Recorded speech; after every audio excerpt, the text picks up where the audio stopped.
Something about well seasoned, slow cooked pork just hits different, and this is how I made mine.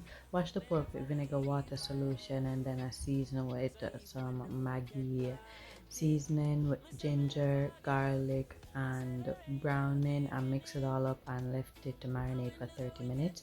Once the pot is hot, I add it to the pot and stir it around to let it brown on all sides. Then I cover the pot and let it create its own juice for 15 minutes. Once that is done, I go in with some water, enough to cover the pork because it will be cooking for a while.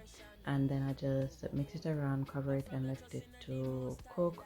Once I feel like the meat is tender enough, I add my ground seasoning. I'm going in with onion, sweet pepper, carrot, tomato, hot pepper, and some more all-purpose seasoning. I also added some crushed pimento.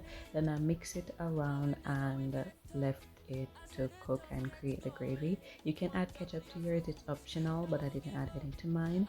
And once the gravy is looking thick and nice, it's done. And that is how I make Jamaican brown stew pork. Bye.